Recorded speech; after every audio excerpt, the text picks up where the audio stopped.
Hello, reporter room investigators. How are you today? I am back. I was gone and I'm back now. And we have breaking news in the Bryan Kohberger case. And let's go through that together. Um, so we have breaking news in the Bryan Kohberger case. As you know, Bryan Kohberger stands accused of doing away with Ethan, Xana, Kaylee, and Maddie. 4 Idaho students were done away with in their own homes on November 13th of last year. In breaking news, we are learning that BK may go on trial as early as this summer. So on Thursday, that's today, Latah County prosecutors, headed up by Bill Thompson, filed a motion to schedule Bryan Kohberger's jury trial for this summer, the summer of 2024. Prosecutors are asking Judge John Judge to allow 6 weeks for the trial. That's a long time. So they want to make sure that the trial is happening in the summer and not while the University of Moscow, I'm sorry, the University of Idaho is in session and while Moscow High School is in session. They want to make sure that everybody has a place to park for this trial. So prosecutors have asked the judge to schedule what they're calling a status conference to officially schedule the trial date together. So we have yet to hear from the defense team if they're going to weigh in on this. So the prosecution has also asked the judge. We know that this is going to be televised, and the judge is planning to set up their own camera in the courtroom for this case to be heard. So that means that we'll have access to the stream. So I'm going to stream it here on Reporter Room. I hope you'll join me. Hit the subscribe button and the notification bell if you would like to join me and watch this trial together as a group, as a community here in the YouTube true crime community. So BK was arrested at the end of December of last year in 2022, and he's been sitting in jail ever since. As you know, his alibi is that he was driving around while this crime was occurring. I'm thinking that probably Ann Taylor had to put him in the car. It makes me wonder what videos we haven't seen yet, and if there are more videos, and maybe a video that actually puts him or his car, something very, very definite that it is his Hyundai Elantra at that crime scene at the 1122 King Road house. So BK was arrested at the end of December. He's been sitting in jail ever since. He said he wanted to exonerate himself, but he has not been able to do that as of yet. The prosecution has also asked that the judge set the daily trial schedule during this 6 weeks this summer from 8 a.m. to 3 p.m. Now, this will be Pacific Standard Time. That's Idaho time.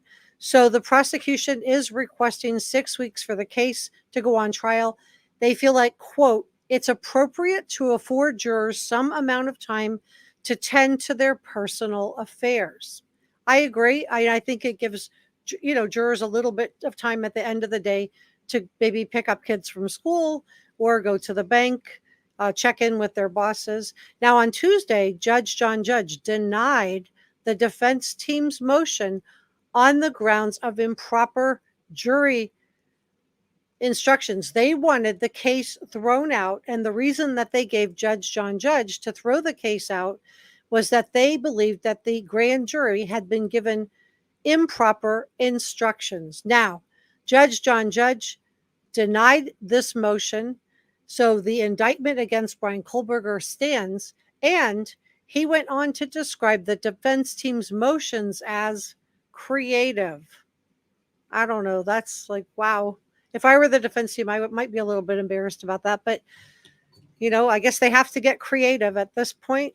The prosecution believes that holding the trial this summer in 2024, that this would help with concerns over available parking, safety of pedestrians. They won't have all the college and high school kids out wandering around trying to get in and out of their classrooms. And also, it will allow people that are coming into town, maybe family members, maybe YouTubers. Maybe I would get to go. I would love to go. That that they would be able to get a hotel room. So availability of lodging to be able to do this when school's not in session. This way they're not right up against graduations for either the high school or the university. They're not up against any kind of football games. So it seems like a good time. So will you be watching the trial or not? Hey guys, it's great to see you. Let's see who we've got here. Let me scroll back. Jody's here. Hi, Jody. Positive Vibe is here. We're going to go through Daylight's here. Hi, Daylight Disinfectant. Kay is here. Echo is here. So great to see you guys. If you guys are going to be watching, put a 1 in the chat. If you're not going to be watching, put a 2 in the chat. Justice for Idaho. Amen. Yes. Dee is here. Joel is here. Not till the summer. No, not till the summer. May's here. So we have a lot of great people in the chat. Zero, great to see you. I've been curious about the paper picked up with blood on it. Whose blood was it near where the Elantra is parked? We don't know yet, Zero. We haven't heard anything about this yet. I've been waiting for a reputable source to speak on it. But the prosecution and the defense team are both under this gag order, so we have not heard about it yet. Great question. Sheila says hello from Tennessee. Kelly B is here. She says, hey, everyone. Hand pink waving back to you. Come on in, you guys. We have some articles to go through together. Carl Thomas is asking, prosecutors pay a visit to crime scene. I wonder if he has any doubts that the case should have been treated as medication related. Well, that's a great question. And we're going to go through what the fact that the prosecution did go ahead and go through the crime scene. We're going to go through that. They went to the 1122 King Roadhouse, and we're going to talk about that in just a moment. We have 1s. So I asked if you to put a 1 in the chat if you're planning to watch the case, a 2 in the chat if you're not. If you're planning to watch it, I'm going to stream it. We have a lot of 1s. So it sounds like, hey, Sandra, welcome. Florence is here. I'm looking forward to watching the trial. Good. Echo's here. Kelly 1 is going to be watching. Deb says hello from Asheville. Definitely a 1. Florence says that's a 1. Positive Vibe says hello to Jody. Hey, Olwen. Great to see you. And Kay says, I don't know from one day to the next because my baby girl has brain cancer. Hospice is with her every day. I'm so sorry. I am so sorry, Kay. I will add her to my prayer journal. I'm so sorry. I can't imagine how heartbreaking that would be. So Positive Vibe is sending you big hugs, as are we. Mwah, so sorry. Joel says he's going to be watching. Jody is sending you prayers, Kay. Olwen is going to be watching. Cassie's going to be watching. Put a 1 if you're going to watch the trial. A 2 if you're not. I haven't seen 1, 2 come up yet. So we're getting all 1s. Hi, Kathleen. Richie's here. I've got a couple packages ready to go. We're going to dig into this a little bit. May says, I wonder how a student could afford a new car. I've only ever known students to get in debt. I am not. Are you talking about Kaylee's Range Rover, or are you talking about the Hyundai Elantra? I'm assuming you're talking about the Range Rover because that's been a big question. But she did have a job. She did graduate, and I'm sorry to tell you this, but a lot of credit card companies will let students get into serious debt because they know you're going to have years to pay it off. So you can find somebody to give you a car loan. I'm so sorry to say that. Daylight's going to be glued to it. Faraday put in a 1. SD put in a 1. And yes, please hit the thumbs up. It helps me with the algorithm. I've been away. I'm back now. And we have a 3-part series coming out on this. So let's dig into we have a couple of packages to go. So let's just dig into, so the prosecutor's leading the case against Bryan Kohberger. That's the man accused of doing away with Ethan, Xana, Kaylee, and Ellie I'm sorry, Ethan, Xana, Kaylee, and Maddie. He is going to stand trial, we think, because the prosecution is asking, and their timeline makes a lot of sense, for the summer of 2024. The reason that they're giving for this time frame is that they won't have to interference with any type of football or basketball games from the University of Idaho.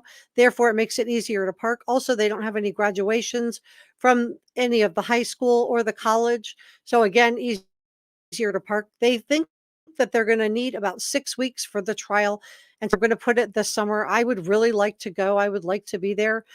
So they have noted that Moscow High School's close proximity to the courthouse, especially in light of the expected media presence and other increase in activity whenever a capital case does kick off, they want to preserve public safety and convenience as much as possible. Now, the prosecution has said that Kohberger's team has already had enough time to offer an alibi, and they're asking the judge to consider the matter of the alibi addressed and closed. So they just want it done and dusted. They don't want to have the defense team coming in with any new alibi now that they're setting that court date.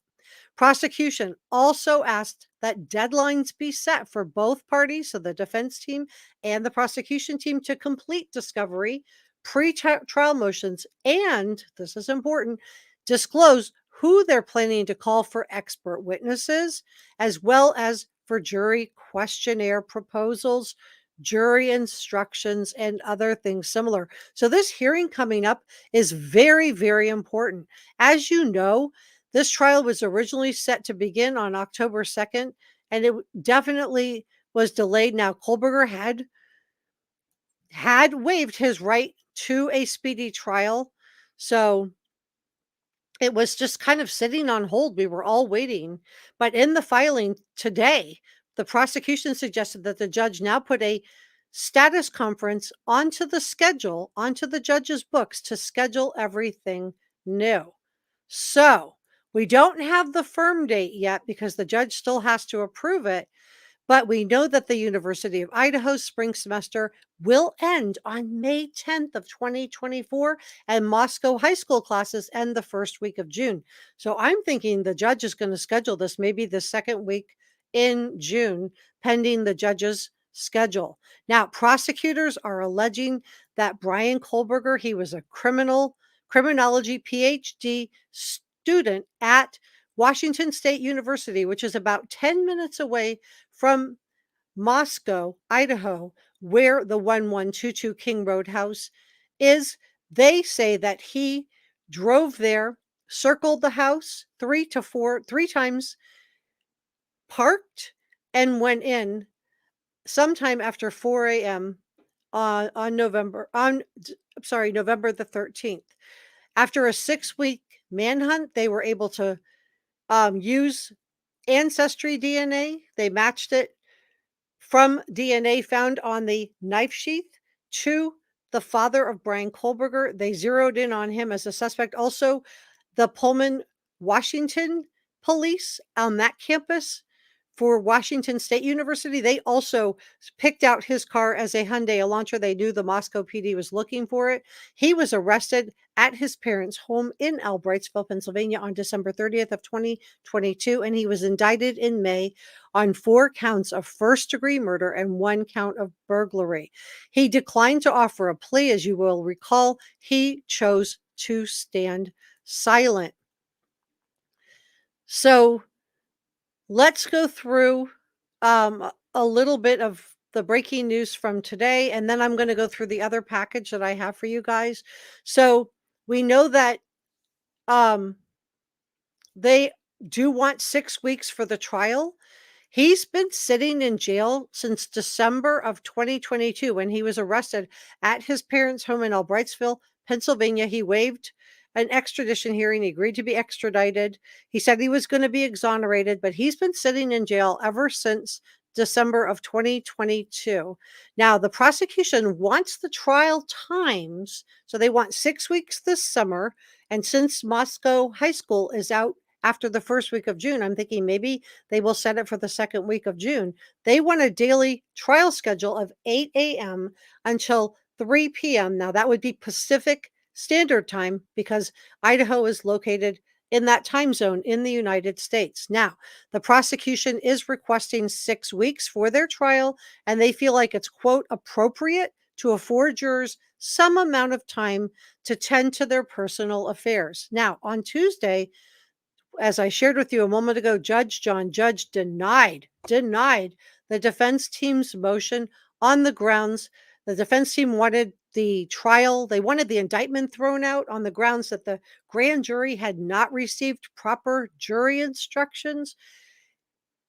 He said no. The indictment against Bryan Kohberger stands, and he went on and described the defense team motion as creative.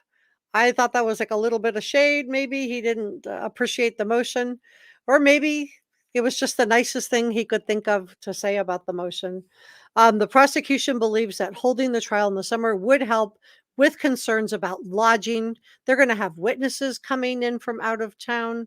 They're going to have family members coming in from out of town. Bryan Kohberger may have family members coming in from out of town as well. They thought it would be safer for pedestrians. They won't have students from either the high school or University of Idaho wandering around, and they'll be able to park more easily. So let's get into the other package, but I just want to see if we have any questions in the chat.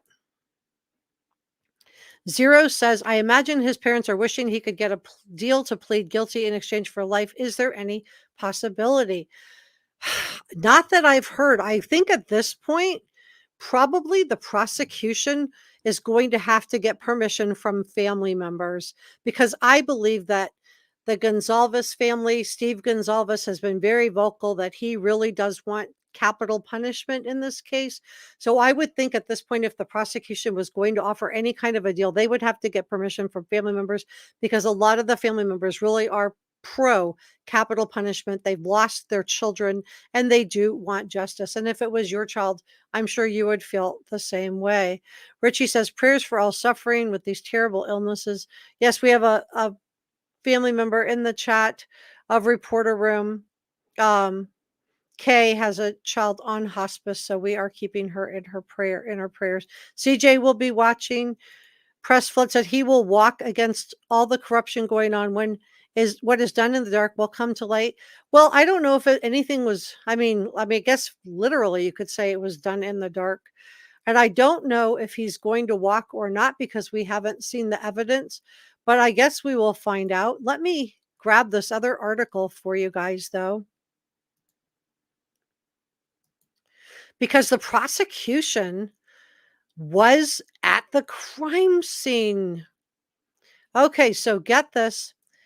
This is also new today. So after having like weeks and weeks of just like nothing, um, the prosecution said, and whether you think Bryan Kohberger is innocent or guilty, we're not going to get into that too much today. I'm just going to give you guys all of the rundown of everything that's going on. And what I'm saying is that if you're on the fence and you haven't decided if he's guilty or not, I think that's an okay place to be. I do. Um, I think that we haven't seen all the evidence yet. So I think that's an okay place to be. I kind of feel like he did it just based on the fact that I do think that that car was circling. And to me, that DNA evidence on the knife sheath, there's just so many coincidences. But, that's just my opinion, and opinions are not facts. So if you think he didn't do it, that's absolutely okay. All opinions are welcome. Um, I just I'm not one of these channels that you have to share my opinion, or I won't let you talk. I just ask everybody to share their opinion respectfully and politely, which you guys always do. So, okay, so the prosecution in the case against Bryan Kohberger was granted access to the 1122 King Road house today.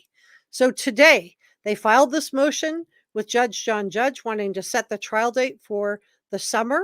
They're asking 6 weeks. They want the trial time to run 8 a.m. to 3 p.m. Idaho time. That's standard Pacific time. But they also went to the 1122 King Road house today.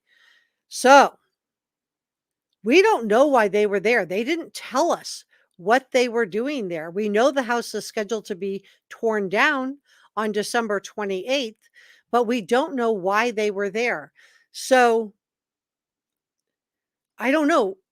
I'm thinking, I mean, the defense team went out twice this week, right? The defense team was out a couple of times. So maybe the prosecution was going through everything and was like, we need to get this because that house had an addition on the second and third floor. If you look at sideways pictures of the house, you can see the original addition 1 and 2, and then you see this back addition that was added on. That means there's an exterior wall on the interior of the 1122 King Road house, because this portion was added on at a later date. So how does sound travel in the house? And that may be why they went in to the King Road house today. Now, the family members are really upset. They do not want this house demolished before the trial. They want it there preserved in case the jury want to walk through it. But the prosecution and defense teams both are agreeing that the house can be demolished. So maybe because so many things have been taken out of the house, maybe they just feel like it's not going to be worth it to have the jury walk through, because the acoustics, the sound is not going to carry the same way, irregardless, because all the furnishings and carpets and pictures and all of those things are gone out of the house. So it wouldn't carry the same way anyway. But they're going to, so what are they going to do with this land? Well, the University of Idaho plans to construct a memorial called the Vandal Healing Garden and Memorial in memory of not just Madison, Kaylee, Xana, and Ethan, but all of the students, any students that have passed away, any students that have been victims at the University of Idaho. It's going to be a memorial for them. So I can understand the family members' response. Steve Gonzalez and Christy Gonzalez have been really vocal, probably the most vocal, but we also heard from Xana Carnodal's mom this week. So Steve Gonzalez family says, quote, "The King Road house is one of the most critical pieces of evidence. Let us have this. Isn't it better to have the King Road house and not need it than to need the house and not have it?" So they put out this statement. They said, this was on December 21st. They said that it has been our question to the prosecution and the University of Idaho for the entire time the demo of the King Road has been an issue, but why isn't it even up for discussion? So I think family members are really upset that they're not getting to have a say-so or even being heard on this issue. This is one of the most horrific crimes in the history of Idaho, and the University of Idaho wants to destroy one of the most critical pieces of evidence in the case. And it's also important to make note that there is now a demolition date before there is even a trial date set. Okay, so that comment, and it ends with, "This alone speaks volumes." So let's look at that. So, and it's important to note, this is from the Gonzalez family, to make note that there is now a demolition date before there's even a trial date set. Okay, so this may be why the prosecution has come forward today to John Judge, try saying that 3 times fast. That may be why they want to set the trial date now. So they also went on to say, it's obvious from the 2 recent visits to the house by both the prosecution and the defense that there is still evidentiary value in having the King Road house still standing. And I can understand this. If this was my child, if Kaylee or Maddie or Xana or Ethan was my child, I would want the house to be standing. If Bryan Kohberger was my child, I would want the house to be standing. I wouldn't want something that was the actual crime scene to be torn down until the trial was over. But let me continue on. So they went on to say, this is from the Gonzalez family, there may be additional discovering by either party that prompts one side or the other to go back to the scene of the crime. There's always been a dialogue about their 3D imaging, or they are building a model to replicate the home, etc. First and foremost, what a waste of state money and resources. And secondly, nothing replaces the real thing. Jurors are notoriously unpredictable, and they tend to make decisions on a variety of facts and circumstances. It would be foolish of us to try and foresee what they will want or need to make a just verdict in this case. Finally, they concluded what the family has stressed tirelessly, this is the Gonzalez family, to the prosecution and the University of Idaho, the importance, evidentiary and emotionally, that the King Road house carries, but nobody seems to care enough. It's like screaming into a void. Oh my gosh, my heart's breaking for the Gonzalez family just reading this. Nobody is listening, and everyone tells you how sorry they are for the decision, but the family's opinion isn't a priority. Victims' families have a voice and should be heard and listened to. So that's just so powerful. We're going to go through the kernodal statement. They also weighed in on this, but let me just check in with you guys and just see if we have any what you guys think about this. So May says that she thinks destroying the house, in my opinion, is bad. It has vital evidence. Jody says, yes, absolutely. Kay says, I don't remember. It's been a day since the day after he did those. I'm not sure what she's referring to. I missed the beginning. LMO says, I don't know how they can destroy the house when it's a crime scene and evidence. I mean, you guys are right. The family members feel the same way. Jody said, especially if there are hidden walls, if there are views from the road and backyard, I think it's vital evidence. Yeah, they may want to go up to that back part of the parking lot that is attached to where the apartments are. The apartments are right here, and that parking lot is right up behind the house, and the King Road house is here. Jurors may want to walk up there to see what can be seen through the windows from that. Now, I suspect that the prosecution and the defense have taken a lot of photographs, but the Gonzalez family is right. It's not the same as being able to go stand up there and look in the window. Joel says, innocent until proven guilty. Cannot stress that enough. It's getting demolished. My understanding is the 28th, I think it's coming down, unless they've moved it since I checked the news a few minutes ago. Yeah, Merry Christmas, guys. Yeah, Jody says, sorry, money pulls. I do feel like a lot of people think that it's the University of Idaho's money that is making the choice of whether to have the house stand or not, because the victims' families are also weighing in on this. Joel says, keep the house up until the end of all legal proceedings. Fair enough. And his early Christmas present, I'm not sure. Whoop. Jody says, unless and only unless they feel confident in their defense. And Julia says, a walk through would be great for the jurors. And Richie says, yes, the house needs to stay up until after the trial. I want justice. Maddie, Kaylee, Xana, and Ethan. Smiles frozen in time. That's beautiful. All right, let's go through the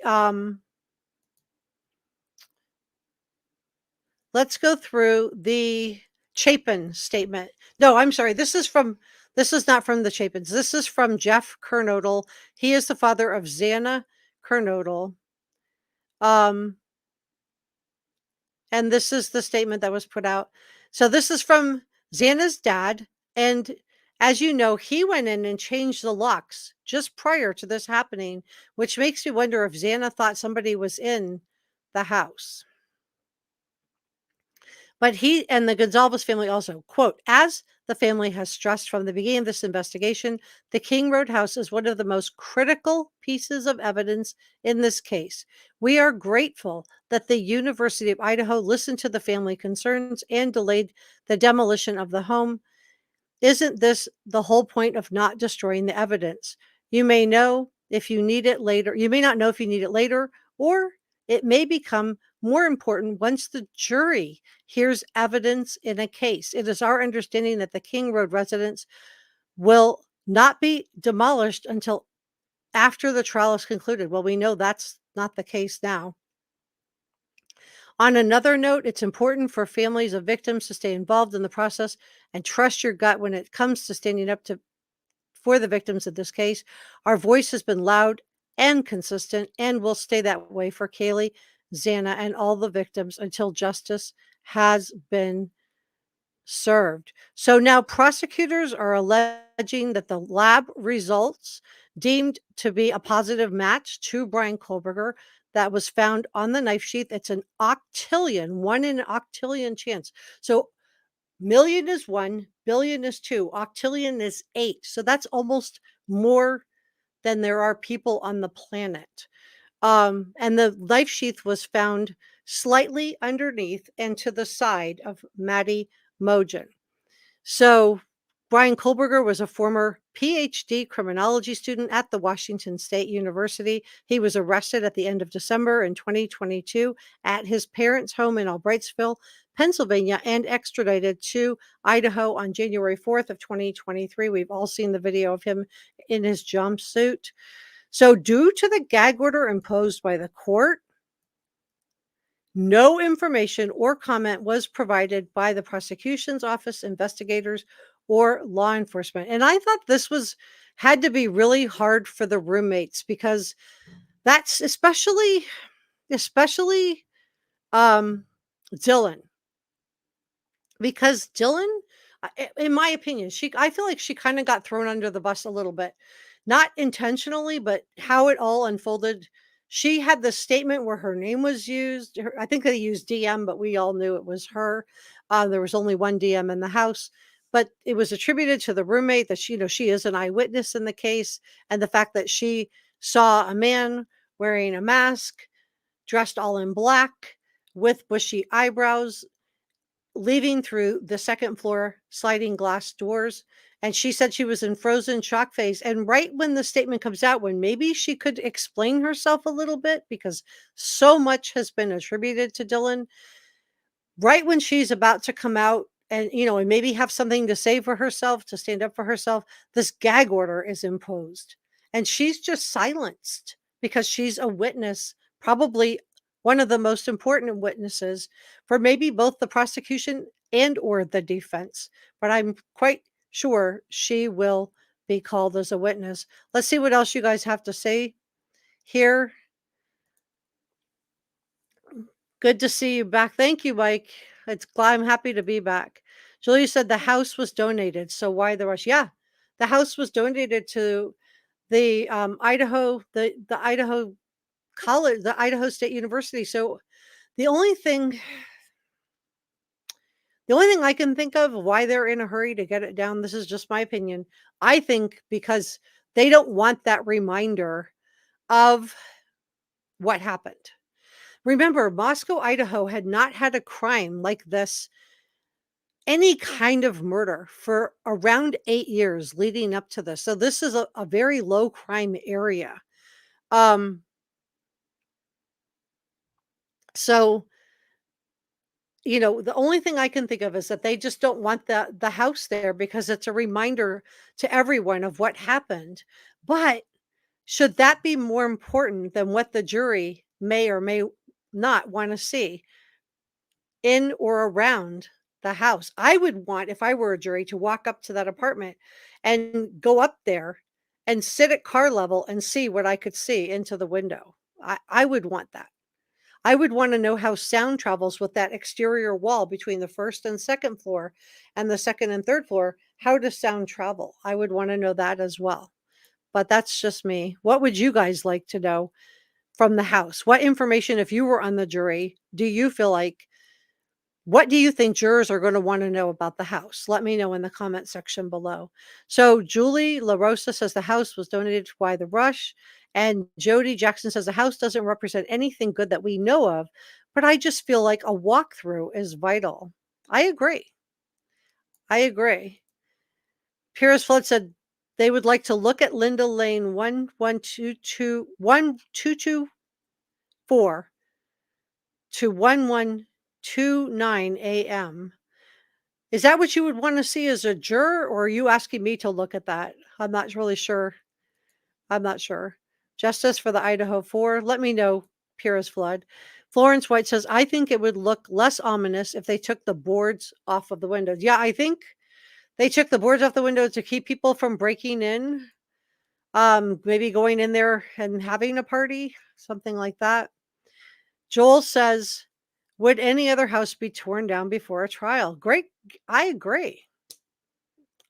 I think that question is almost rhetorical because I agree with you. And Zero says, I suppose it affects enrollment. They say the whole town depends on the college economically. Well, it is a college town. So, yeah, you're probably right, Zero. Let me grab a sip of water here. So, you think it's financial that that's people don't want to send their kids to the school because of what happened. Jody says she feels like it's a tomb of sorts, a tomb of sadness. Florence White said, I wouldn't want to go in that house. The thought of it makes me sick to my stomach. So these are really interesting. So some of you guys are saying you wouldn't want to go in, but as a juror, this is such a great question by Jody. As a juror, would you want to go in? Joel says tearing it down would be conjecture to throw out the case. I don't know what the other evidence is, so I can't I feel like there's more than just the house, but I feel like the families are really concerned that if it comes down to some kind of a question, and remember, it's beyond a reasonable doubt, the defense only needs one juror. So the families probably feel like we want the house standing. And, Bryan Kohberger's family may want that house standing too, right? They may want the house standing as well. Um,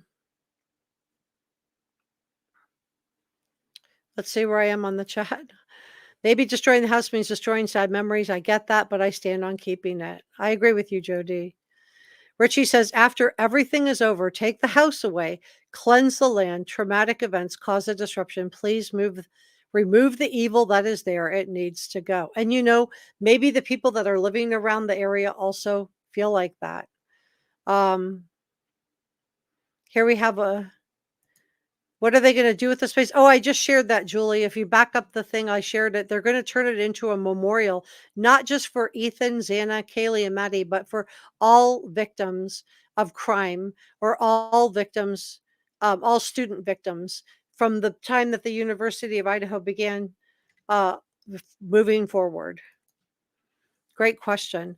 Joel says, as a juror, I would feel compelled to see the scene of the crime. Florence says, I think it's the whole surrounding are as they need to see it. And Viv says, they could make the boards look like windows. It should stay up, in my opinion. The university probably doesn't want the security costs. Yeah, that's a great point. We don't know what kind of security they have to keep on the house, and maybe putting a strain on law enforcement as well. Zero says, when choosing a college, parents usually visit first, and a house might make a difference. I would get a bad feeling about the place. Creepy. If you haven't subscribed, please do, and give this video a thumbs up. I would really appreciate any help you could give me with the YouTube algorithm. And Sarah says, when choosing a college, parents usually visit first. A house really might make a difference. I would get a bad feeling about that place. Creepy. So I think that may be what it comes down to, Zero. I think you may have hit the nail on the head that it really comes down to the university feeling like the house is creepy. It may be the enrollment's down. People don't want to attend in person. They would rather attend online or not go there at all. And they just feel like they would like the house out of the way so the university can move forward. Oh, that's all right, Julie. That's beautiful to remember every victim. Yes, we have to remember the victims. I feel like so much gets caught up in everything else. Caseless said the FBI just took 2 days and went. Yeah, they came in, they got their evidence. I think they were doing more that we don't know about, that we'll probably find out about during the trial. Already did. Love your video. Thank you for the thumbs up, Florence. I really appreciate it. So I have a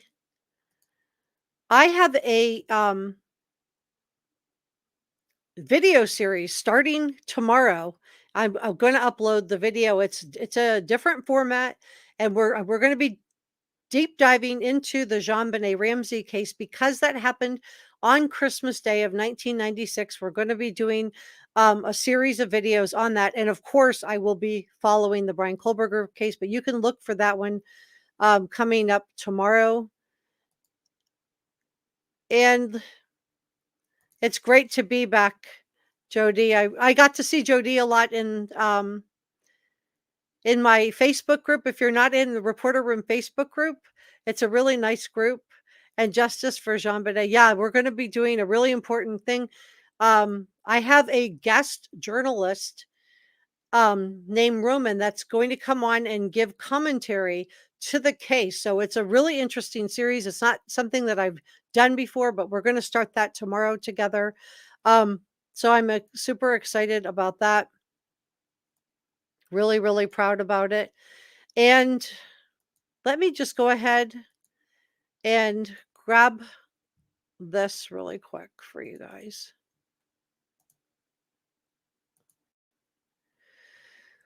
Okay, just grabbing one more thing.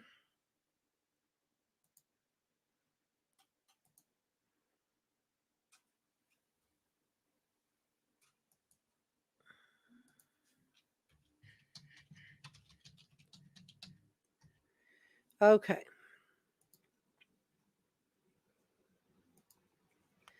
Let me just grab this really quick. This is a local thing. I wanted to share this one. This is a local. Let me grab it. Okay, so this is the local news in Idaho. And let's see what they have to say, because they're going to come at it from more of a local point of view. They're saying, as the court is aware, this is coming from Latah County Prosecutor Bill Thompson. And they say, quote, as the court is aware, Moscow High School is directly adjacent to the courthouse premises, and already the significantly increased amount of media and other vehicles related to this case has strained available parking, as well as safety and convenience for pedestrians, including students. So this was put in by Ashley Jennings. She's the senior deputy prosecutor and a member of Bill Thompson's prosecution team. So they want this case to start the summer of 2024. It says the state submits that the defendant has already been afforded this opportunity, and the court heard arguments on the motions relating to such. The state submits the opportunity for the defendant to disclose an alibi and notify the state of the same has passed, and ask for the court not to reopen this issue. So basically what they're asking for, what the state is asking for, what the prosecution wants, is they want this alibi to be done and dusted. They don't want to have jurors seated and the expense of a trial underway, and then all of a sudden the defense says, oh, well, we have a witness placing Bryan Kohberger at the local convenience store at the time that this happened. Or we have a witness placing him at his apartment complex at the time that this happened. They want the alibi issue to be closed. So either come forth and bring a real alibi, because driving around in the car,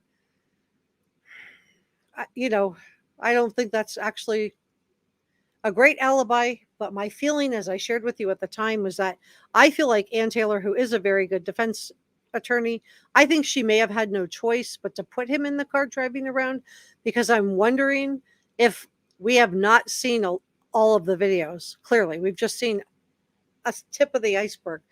But I'm wondering if the prosecution has video, either clearly and distinctly, like it's his car license plate, clearly and distinctly his car, or actually him in the car, that the defense knows about because discovery has taken place. So I think that's really interesting that the prosecution just wants this alibi to just be done. Bryan Kohberger's defense team has previously said that in the alibi filing that Bryan Kohberger was, quote, out alone driving his car overnight, November 12th to November 13th, and long had a habit of doing so.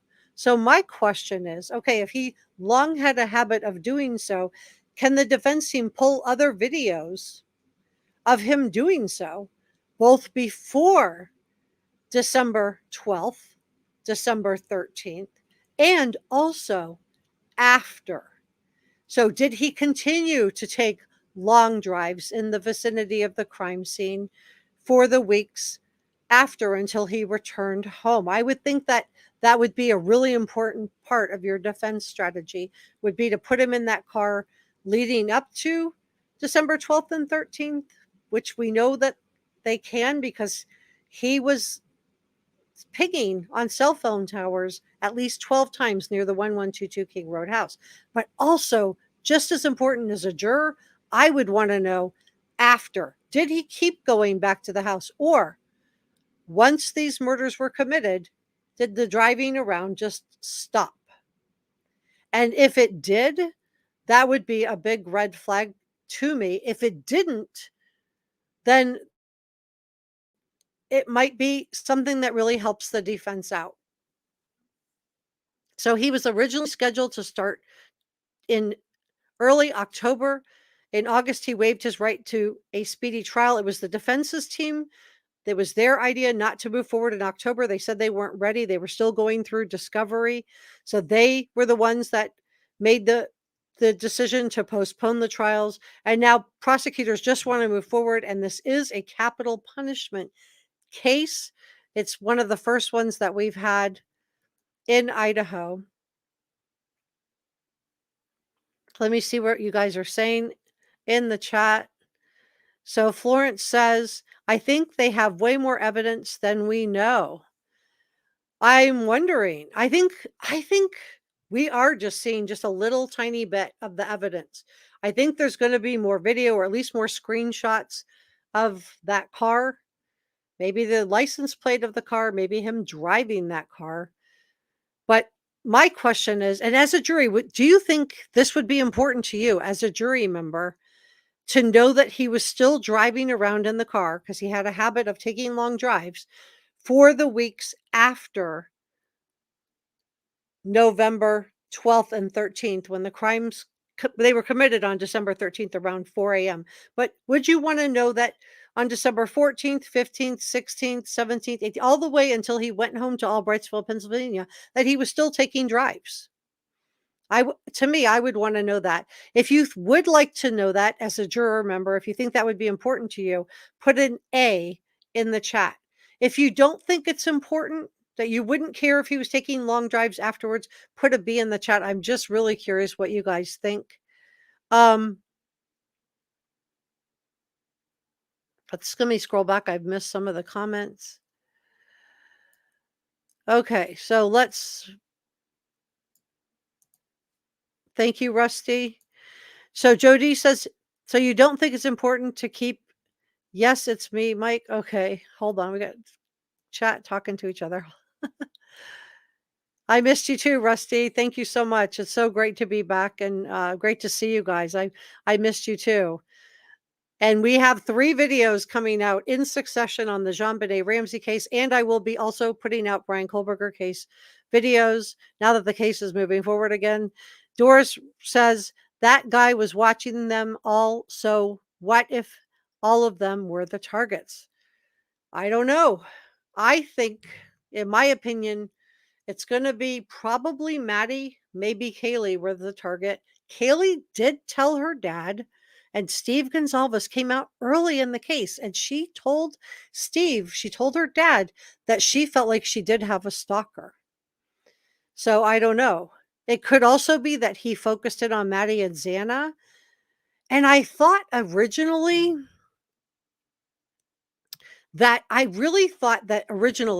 tell me what you guys think about this, that he didn't know whether or not Kaylee would be home. And that's another reason why I was leaning more toward the fact that Maddie was a target. She was up another flight of stairs. She was on the 3rd floor, so we would have had to go up further to get to her.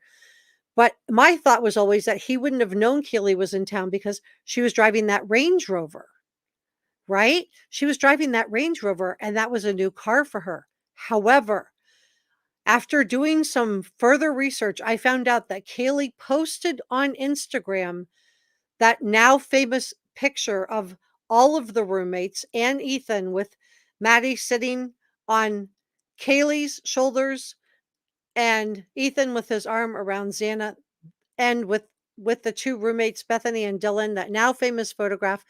That picture was posted by Kaylee on Instagram on November 12th, just hours before she was done away with, you guys. So he did know she was in the house. So does that change your view on who might be the target now that you know that piece of information?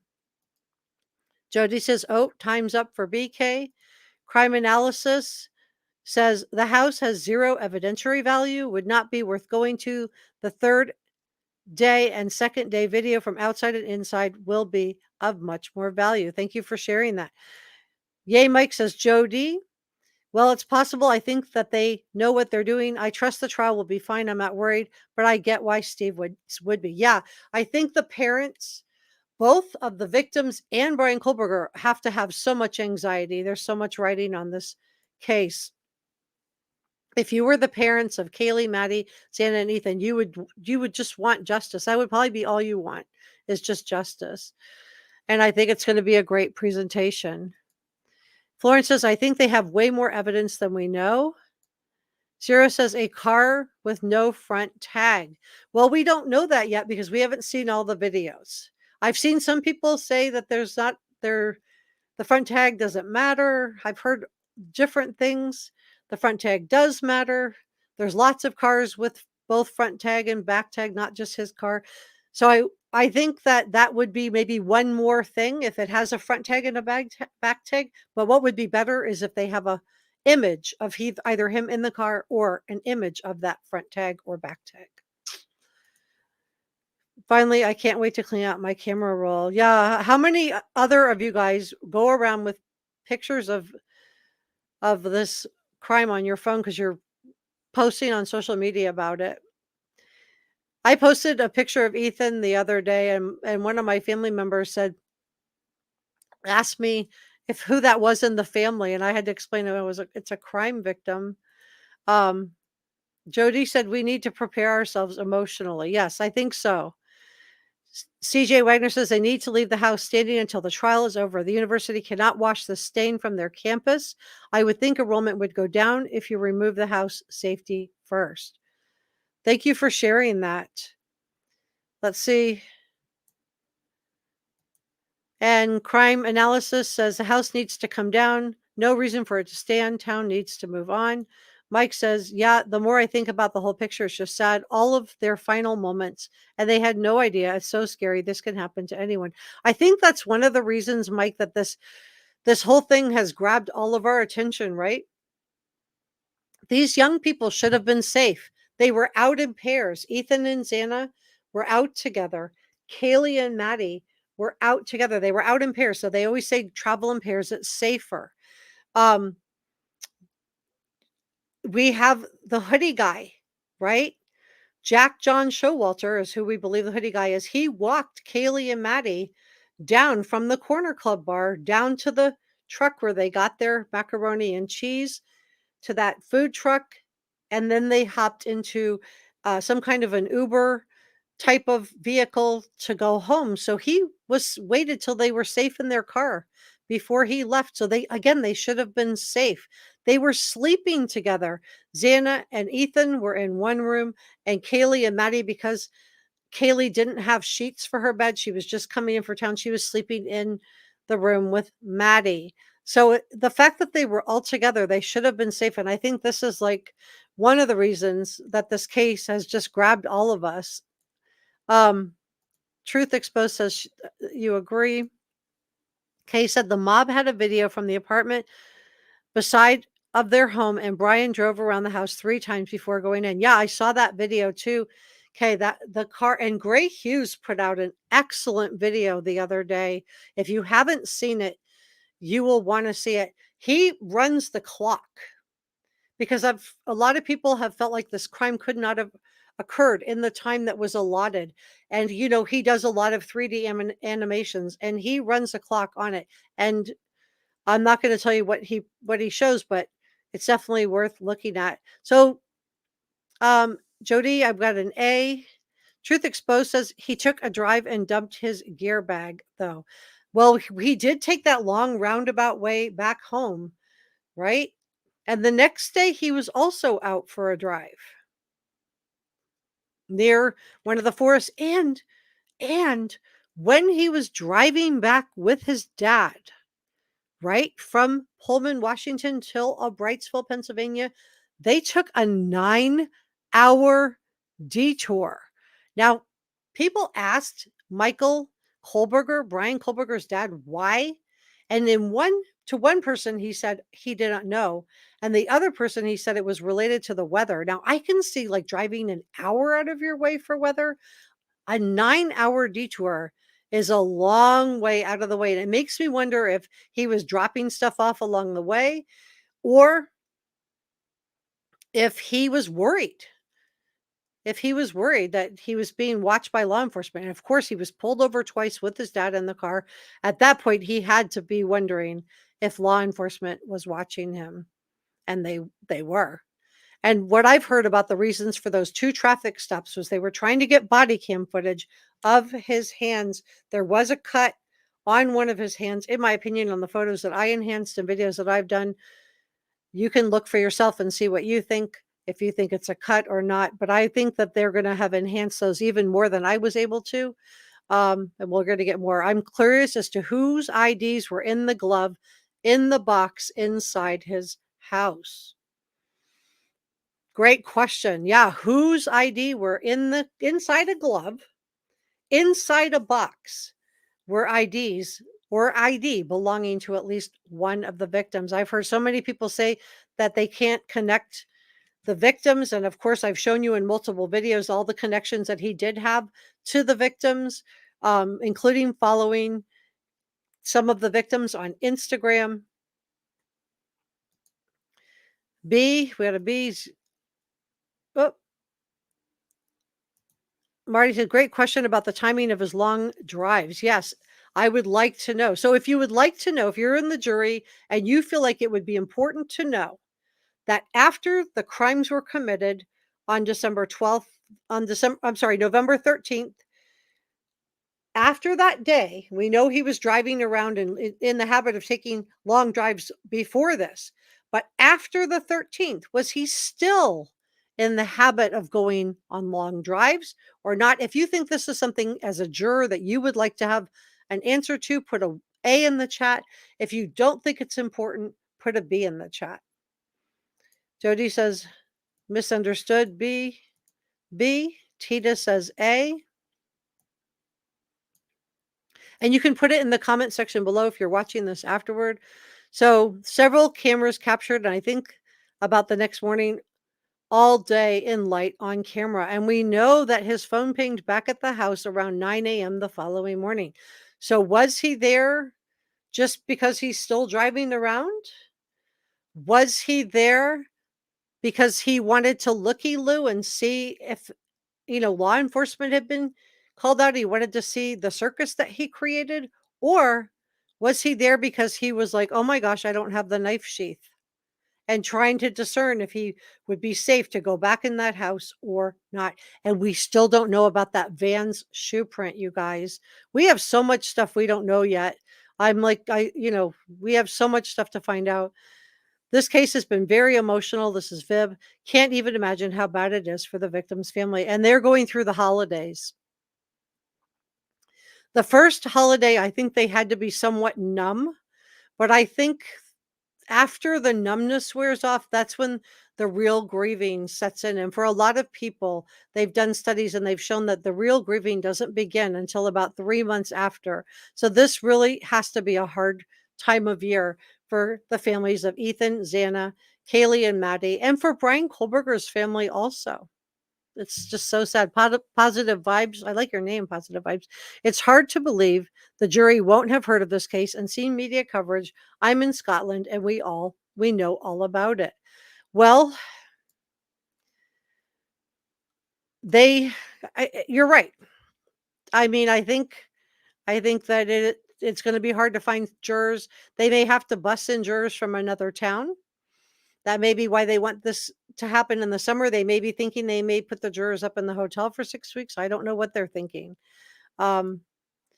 Emily says, I feel like him being a criminology student, he planned this all out, so he probably did still take drives. I'm in agreement with you, Emily, and I think, please forgive me while I grab a sip of this. I agree with you. And the reason that I agree with you is I think that he practiced. I think that he had that knife in the knife sheath and that he suited up in all black. That's why they had that Dickies. They had the Dickies that they were looking for. I think there's a Dickies jumpsuit involved in all of this. They're gonna have Amazon searches.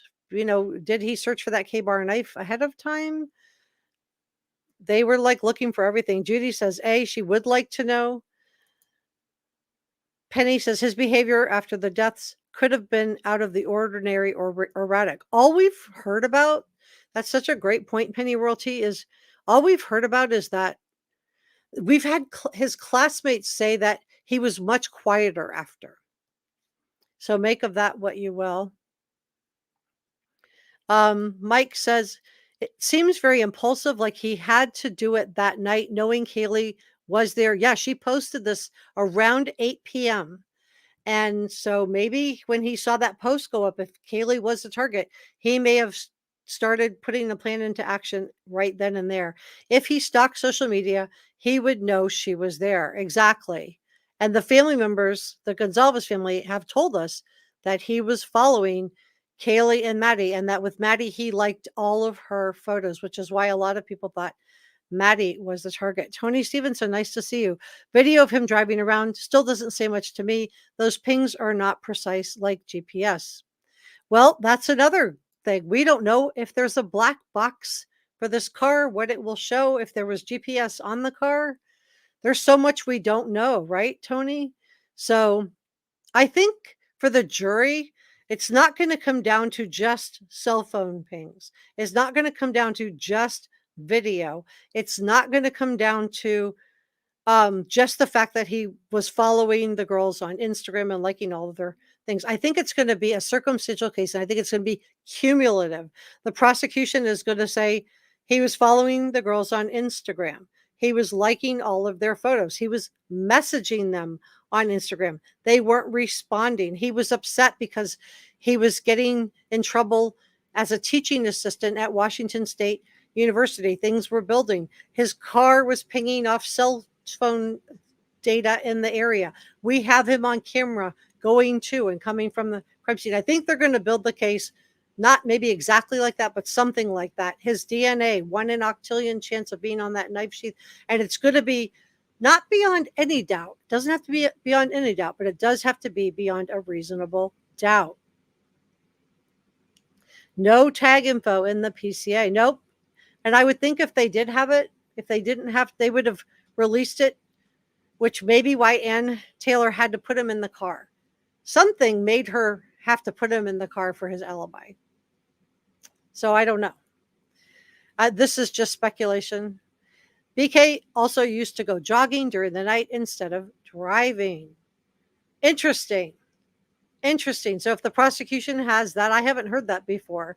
But if that was I knew he jogged with one of his neighbors in that apartment complex where he lived. He had a neighbor come out that was a casual friend that said that they used to go running together, but I don't know if it was at night or not.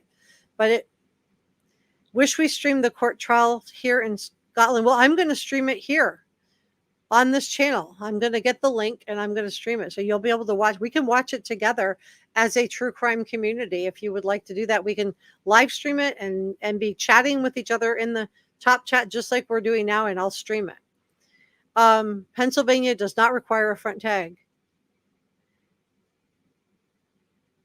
My understanding is he did have a front tag on his car. They do have an image. I haven't seen anything that confirms that. Mike says the pings are precise, down to 50 feet. Wait for the cast information from the FBI. Wow. Okay, so down to 50 feet. Would that make a difference to you guys? If it is, tell me yes. If not, tell me no. Would it make a difference to you if you knew the cell phone pings that the FBI were able to get it down to a 50 feet radius? Would that make a difference to you? And would that he was, driving around that area, circling that house 1, 2, 3 times, parking. I think he was circling the house because the DoorDash came unexpectedly in this time frame. Um, but he also wanted to make sure everybody was in bed. I think Xana was up. She was getting food. Somebody put that DoorDash bag back in the kitchen. I wondering if it was Xana or Ethan. And student behavior needs to be improved. They said people were, oh, that is awful. The surrounding homes have learned nothing with the deaths of these 4 beautiful young people. That is awful, CJ. Not a lot without a front plate around 19, certainly not all in that area. Right, and certainly not all white Hyundai Elantras. I don't know, we'll see. This is the other thing. He changed his car registration when he got back to Albrightsville. He changed his tag. Now just updating it is a lot cheaper than actually changing out your tag. And we have heard rumors that one of his sisters believed he did it and point blank asked if he did it because they're looking at he's changing his tag. He's wearing gloves, these rubber gloves. Now I can see like maybe while you're sorting the garbage, but he was apparently wearing them a lot. I think wearing them all the time and even I don't know. His sisters, it was probably setting off alarm bells for them. What do you guys think? Do you think his sisters were suspicious? Caste is not infallible, especially with spotty service in Moscow. Well, we'll see. We'll see. 20-mile radius is in the area, I think you're saying. And the videos are going to be clear. There are several videos and they will all match his phone. Like I said, the presentation is going to paint a clear picture. The defense has no chance, this is according to Mike. The whole thing was shocking and brutal. It was really, really, really sad. Okay, so I wanted to ask you, do you think the family knew? Do you think the sisters knew? Jody thinks the dad knew. And Marty saw the Gray Hughes video the other day. It was great. Yeah, it was really good. It was really good. I would play it here, but I don't want to take the views away from him. Everyone have a great night. Relatives arriving off. Merry Christmas. Merry Christmas, Richie. Thanks for joining us today. It was really nice to have you in the top chat. Okay, so let's go through. So I asked if it would make a difference. I'm seeing A, which is yes, it would make a difference to know that he was driving around after. Truth expresses, yeah, but it wasn't a cut. A cut heals in 7 to 4 days. It just depends on how deep it is. It depends on how deep it is. No. He was being way too looky-loo. I wonder if he thought, what the heck? Are you talking about the pulling him over in the car, Jody? 7 to 14 days. Oh, thanks, Truth Exposed. Okay. Appreciate that.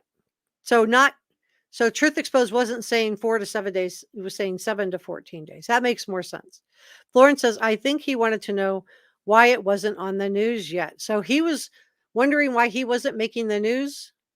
So he drove back to the crime scene on that morning to see if anybody was like, what was going on. Tony Stevenson says the previously agreed to fair pretrial was quashed because Bethany Funk was going to present the exculpatory. I don't know if that's the case or not, but she did sit down with the defense and the prosecution. So I think she's going to be an important witness. I don't know if she'll be an important witness for both sides or one side. A lot of people feel like the fact that saw someone that wasn't wearing their clothes heading out near the back patio doors, that somehow couldn't be the same one that the other roommate Dylan saw dressed all in black. But I think that jumpsuit would have come off. I think it would have come off. I think the car would have been Dextered out. He was a criminology student. He would have understood the importance of the DNA. And I think the reason for the gloves, this is just my opinion, the reason for the gloves, that he was wearing those gloves to sort the trash and going out to grocery shop. And they have pictures of him wearing not just like warm gloves, but like medical gloves to meticulously clean his car repeatedly while he was at his parents' house too. I think that the reason for the gloves was he knew he left that knife sheath behind. That's just my opinion. Let me know what your opinion is. all opinions are welcome. And I think if you're on the fence and you're not sure, that is absolutely fine because we have not seen all of the evidence. And so not being sure and he is innocent until proven guilty is absolutely a good place to be. I'm leaning a little bit toward I think he more than likely probably did it. I think if he could have exonerated himself, he would have, but maybe I'm wrong. Maybe I'm wrong. So the family searched his car. I think that's how the police knew about the bleach. I think the family helped police with the surveillance and arrest. I don't know. They came into that house in Albrightsville, his parents' house. I heard it was like really crazy. So Kay wants to know when is the trial date? Well, the prosecution is requesting that it happen this summer. So this June of 2024, University of Idaho finishes up at the end of May, and then Moscow High School, which apparently is nearby, finishes up the first week of June. So depending on when the graduations are, I'm thinking the judge is going to put it right there and take that 6 weeks and put that in there. The families want, we saw this in the statements from the families of Kaylee Gonzalez and Xander Kernodle, they want a trial date before that house is torn down, excuse me. And the house is scheduled to come down on the 28th. It is sad. It's sad for all of the families, including Bryan Kohberger's family. It's sad for all of the families. Because the parents, their daughters turned out fine. It's interesting that they all majored in psychology and mental health. Both of the young women are mental health professionals now. And Bryan had his bachelor's degree in psychology. I think it's interesting that they all majored in mental health. That makes me wonder why. Hey, Jane, great to see you. Tony says, that's what I'm saying. Funk never got to present it at the pretrial. Oh, we're saying the same thing. Okay. My bad. It's hard to interpret what you guys are saying sometimes just from a quick little thing. Jane says, hi, everyone. Merry Christmas weekend. Yes, Merry Christmas. I have my Christmas backdrop up for you guys. And for those of you that don't know, for Christmas, I'm going to be doing the JonBenet Ramsey case. The first one comes out tomorrow. I'm going to be uploading it once we're done here. And it's with a journalist. And we're going to go through the 911 call, the bizarre ransom note, but it's going to be multi-part, and part 1 starts tomorrow. If he wore Dickies and washed it, it will likely still show the blood. Well, we don't know. I didn't see Dickies in the thing, but what I did see was they were looking for a receipt. So I'm thinking he took all of that, put it in a bag, and got rid of stuff. That's just my opinion, though. Nicole Faulkner says the jurors could have heard about the case, but they have to agree that they can be fair and impartial until they have heard all of the evidence. Excellent point, Nicole. Sheila says, peace, love, and empathy. Very nice.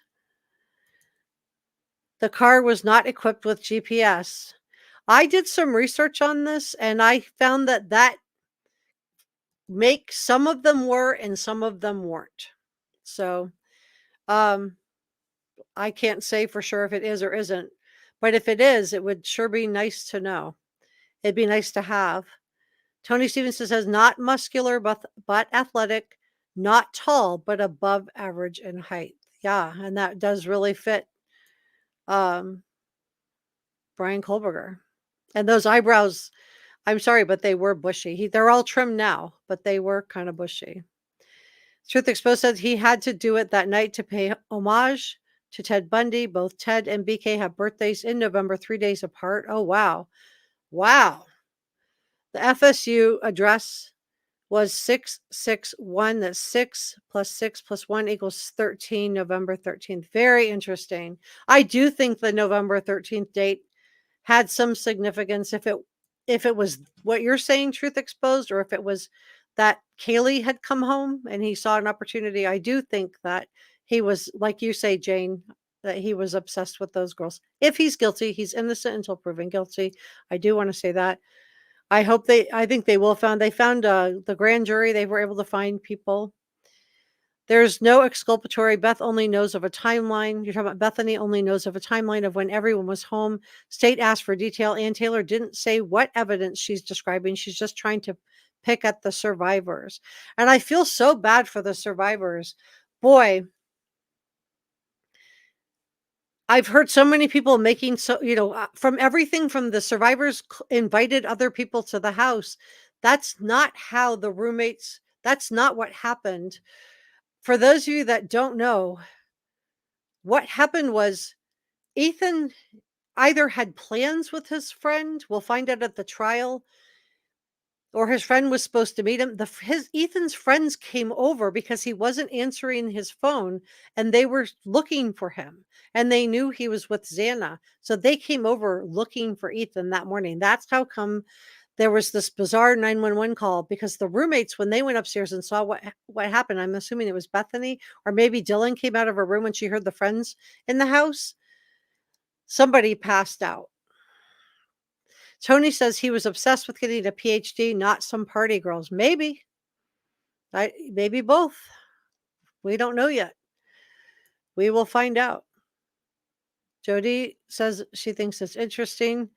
Yes, so obsessed he lost his job. Okay.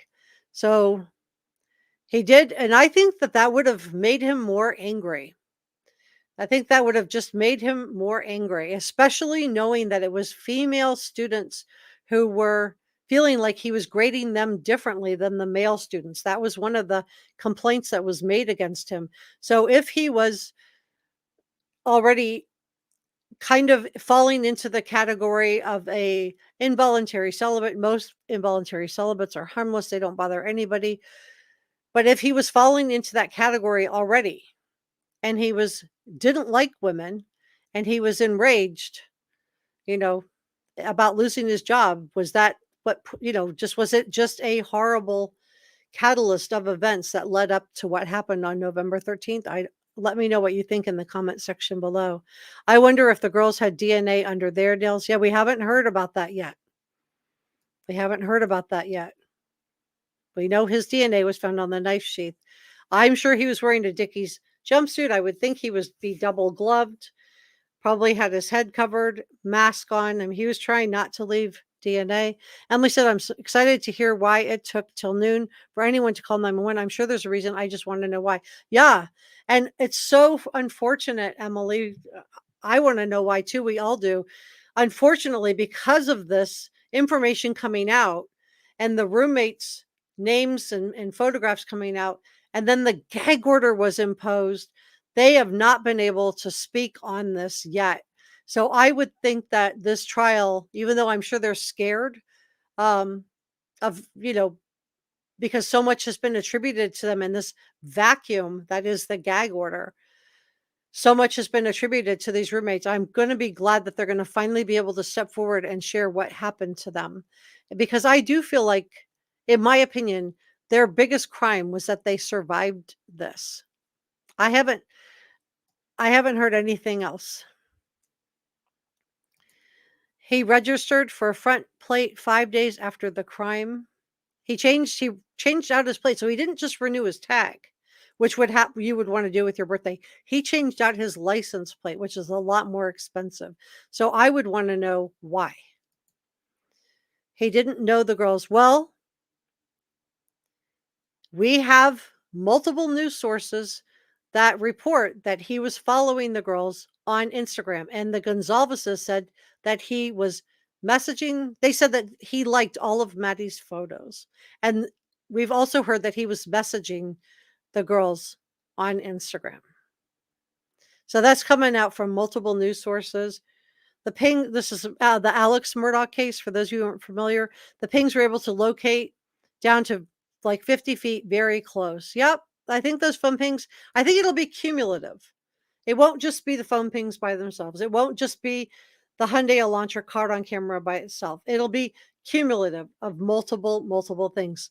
And was he in the habit of taking drives after November 13th? Was he still in the habit of taking drives, or did that habit go away? Because I think, to me, that would just be another coincidence on top of the DNA coincidence on the knife sheath, the touch DNA, on top of the Hyundai Elantra, on top of the front tag on his car, on top of, so to me, it just builds on top of him on video camera coming to or leaving the crime scene. If that occurs, all of these things will add up. And I think that's what the prosecution is going to be relying on. They're going to stack that case brick by brick. It's going to be a circumstantial case, just like we saw in the Alex Murdaugh case. So what the prosecution is asking for now is they want the defense team to tell them if there's any other alibi out there. Is there anything else you want to say? If not, they want the judge to shut the door on the alibi. They don't want to have a surprise moment where they have seated a jury and gone to all of this expense. And then, oh, surprise, we have a witness that can put him at a local convenience store at 4 a.m. on the other side of town. Or surprise, we have a neighbor who can put him at his home in his room.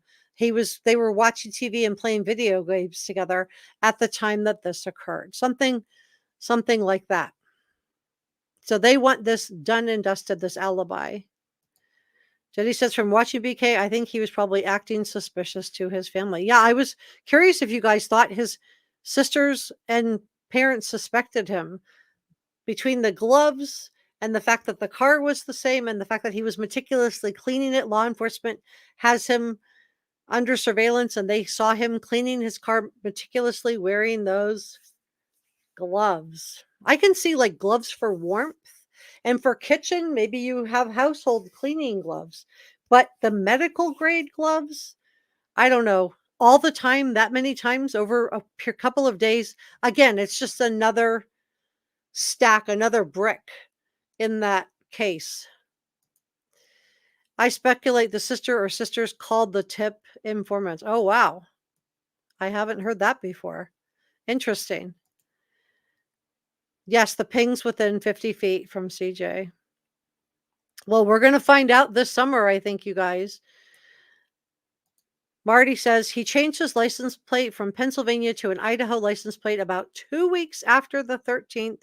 His Pennsylvania plate expired, so then he had Idaho plates. This was fun. An official statement, the timing. So he didn't renew it. He literally changed the plate.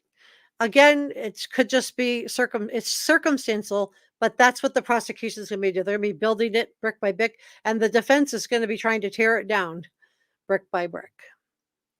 Taylor said no connection, digital or otherwise. Yep, she did.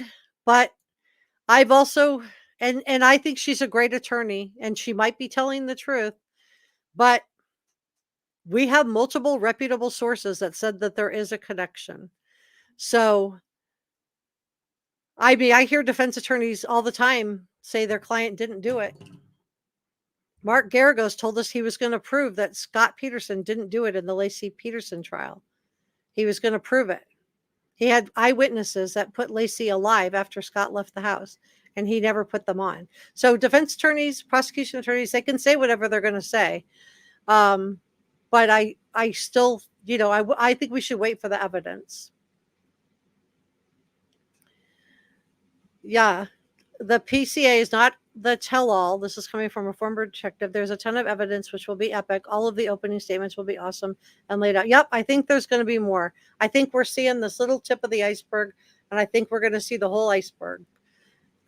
Yes, imagine the dad had to ask a stranger, will you please be a friend to my son? Parents knew he had big problems, just not that big. Perfectly said, Zero. Perfectly said. Midwest, try hitting the notification bell and then hitting it again. And sometimes you have to retap it so that you get your notifications. I don't know why it didn't go out to you. I'm so sorry that you didn't get it. I don't control that. But hopefully by tapping it and retapping it, you'll be able to see that. Mike says, of course, Anne would say that. There's a gag order. She also said no evidence of cleaning, which is a lie. Police surveilled him cleaning the car meticulously. Yes, we know they probably have him on videotape cleaning that car or on pictures. There's no way in the world I'd sit in jail that long if I wasn't there. Here's the other thing. He could have provided DNA, that cheek swab that was taken, that's going to be the actual DNA that's presented at trial. So the familial DNA, the ancestry DNA, prosecutions is not going to be presenting that. They're going to present the cheek swab that they got from Bryan Kohberger and the fact that it was a match to the knife sheath. That cheek swab, they had to get, law enforcement had to get a court order for that. Kohberger did not volunteer for a cheek swab. A lot of other people went down there and provided their DNA and got themselves ruled out by just giving the DNA that law enforcement wanted. I think it's interesting. It doesn't mean he's guilty, but it's just another piece of the puzzle. I think it's interesting that that cheek swab had to be court ordered. He wouldn't just volunteer it. For somebody who wanted to exonerate themselves, I would think that would be one of the first things you would do, is do that cheek swab and get yourself out of jail. So I agree with you, Truth Exposed. Penny World, she says he got spooked by Indiana law enforcement stops. Yeah, those 2 stops. He wasn't wearing gloves in the car. For everybody who says, this is a great point. For everybody who says, oh, the gloves, the gloves, the gloves. He wasn't wearing gloves in the vehicle, right? He wasn't wearing gloves in the car. He started wearing the gloves after those stops. It'd be interesting to know if it, like, how soon after. You guys can disagree. Just be classy about it. Misty Rain says, I can't believe one person did this. Dylan knows a lot. Still so many questions. The house is evidence. Why would they tear it down? I think Dylan is going to be a really important witness as far as time goes. For what she saw, we don't know yet, but I think it's going to be, I'm going to be glad that she's going to have her say, because this poor girl has been stuck under a gag order. Both she and Bethany have been stuck under this gag order, and so many things have been attributed to this. They know, they know this, they know that. We don't know what they know or don't know, other than that little tiny bit about Dylan peeking out a couple of times because she heard noise. Now, in my opinion, this is just my opinion, I feel like she was just aggravated. They were waking her up and she thought, remember, this was a party house. She was the youngest roommate. And I think she was just aggravated at being woken up so many times. But we'll see what she has to say for herself in the trial. I'm looking forward to her being able to finally say her piece. Mike says that he thinks BK stashed stuff on the drive home. So you think that's why he had that 9-hour detour? Because his dad gave 2 different answers to the question. On the one hand, he said he didn't know why they had a 9-hour detour. On another hand, he said to somebody else, he said he wasn't talking to his hands. Another answer to that question that he gave was it was the weather. Okay, I can see like taking an hour detour for weather, maybe delaying your trip for a day, but a 9-hour detour just seems extreme for weather. But let me know. And then that phone being switched off during the crime itself and then switched back on once the crime was over. I don't know. What do you guys think about that? Oh, we got people disagree. It's okay to disagree. Just be kind to each other. I hope everyone's well and excited for the holidays. Condolences for the families of the victims. We love you guys. Yes, love to Kaylee's family, Maddie's family, Xana's family, and Ethan's family. And I also want to extend love out to Bryan Kohberger's family. They didn't do anything. They couldn't have known ahead of time that this was going to happen. If he is found guilty, this certainly isn't their fault. That we've heard. Man, do I feel bad for the survivors, because they will be called in to testify. Yes, they will. And they've been dragged so much on social media. If their big crime was to survive this and they lost their 4 friends, just imagine being dragged and dragged and dragged on social media for over a year, having all kinds of things attributed to you. The law enforcement put out about her saying she was in frozen shock phase. And, even I questioned, how does that last 8 hours? Well, we don't know that it lasted 8 hours. She might have just said she froze for a couple of minutes. We can't attribute anything more than just we know she was frozen, which is a really common human response. It just some people startle, but we don't know what that was in response to. They could have seen how could they could have asked Dylan, why didn't Bryan see you when he was walking by your door? And she said, well, I was frozen in shock face. That might have just been a simple answer to the question. And she can't say anything because she's stuck under the gag order. And we have all of these people attributing stuff to her that we don't know if any of that really happened or not. Straight from the horse's mouth, the final mention of Funk, this is Bethany, in the affidavit states that the police reviewed forensic downloads from her phone and determined that the homicides occurred between 4 a.m. and 4:25 a.m. Right. And now after that, we got the information about the DoorDash, and the law enforcement does know who the DoorDash is, and it was not Bryan Kohberger. Santa really did order DoorDash. They ran that down, and a DoorDash driver actually drove to the house. Imagine being that driver and knowing you were that close to what happened in that house. If that driver had come 15 minutes later, that driver might not be here any either. Imagine being that DoorDash driver. Jane says the roommates are not to blame. They should not be bullied for surviving. We are just glad they are okay. I agree. I think that we just need to hold back judgment. Everybody is, well, Bryan Kohberger's innocent until proven guilty. Okay, but we can't say that and then attack the roommates. They haven't even been charged with anything and say that somehow they're guilty. We can't have it both ways. And they haven't been charged with anything. They're just going to probably be very important witnesses. So I think we should give them a chance to speak for themselves and maybe not attribute stuff to them. The 8-hour time gap, if you just finally fell asleep after all of that and you were just annoyed with your roommates who were waking you up, because you wouldn't think I hear noise and everybody's getting murdered in my house. I wouldn't think that. Would you think that? I don't know. Exculpatory was sworn by Ann Taylor's PI, not a lawyer, who could be in hot water for indeed lying and using that language. Right.